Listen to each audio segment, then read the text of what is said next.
High লোক দেবদার upcoming family drama ফ্র্যাঞ্চাইজিসের একটি মুভি প্রজাপতি 2 টিজার সিনেমা হলে রিলিজ করে দেওয়া হয়েছে। এই পুজোর মরশুমে তোমরা যারা যারা সিনেমা হলে সিনেমা দেখতে যাচ্ছ তারা নিশ্চয়ই দেখে থাকবে প্রজাপতি 2 এর একটা 53 সেকেন্ড টু 55 সেকেন্ডের এরকম একটা টিজার সিনেমা হলে তারা রিলিজ করে দিয়েছে। এবার চলো টিজারটা নিয়ে একটু কথা বলা যাক। টিজারটাতে আমরা দেখা পাচ্ছি মিঠুন চক্রবর্তী রয়েছে, এখানে নায়িকাটা আলাদা রয়েছে, ঠিক আছে।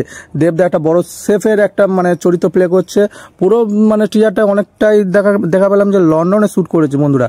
লন্ডনের শ্যুটগুলো আমার খুব সুন্দর লেগেছে, ঠিক আছে। দেবদার একটা ফাদার অ্যাঙ্গেল এখানে রাখা হয়েছে এবং তার ফাদারের সাথে মিঠুন চক্রবর্তীর সাথে সে যেমন আমরা দেখেছিলাম প্রজাপতি 2 এর একটা দ্বন্দ্ব ছিল, ঠিক আছে, সেরকম দ্বন্দ্বের একটা অ্যাঙ্গেলও আছে, ঠিক আছে। এখানটায় একটা সিঙ্গেল ফাদার কিভাবে হয়তো তার মেয়েকে বড় করতে পারে সেই সব নিয়ে একটা গল্প হতে চলেছে বন্ধুরা, ঠিক আছে। গল্পটা আমাকে অনেকটা হাই নানা পাবার মনে করে দিচ্ছে, ঠিক আছে।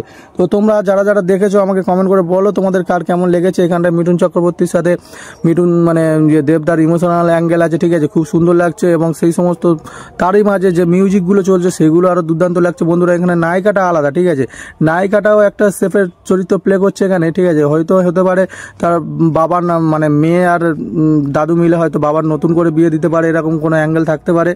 তো ওভারঅল আমার টিজারটা খুবই সুন্দর লেগেছে বন্ধুরা। তোমরা কার কেমন লেগেছে আমাকে কমেন্ট করে জানাতে পারো। এবং এই পুজোতে এখনও তোমার ওটিটি কোন তোমার ইউটিউব করতে হবে, এই টিজারটা এখনও রিলিজ করেনি, ঠিক আছে।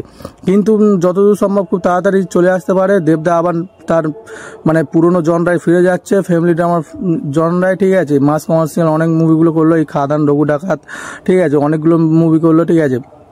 তো দেখা যাক এই প্রজাপতি 2টা আগেরবারে প্রজাপতিটা খুব সুন্দর ইনকাম করেছিল, দেখা যাক এই মুভিটা কেমন তার খেল দেখাতে পারে। টাটা।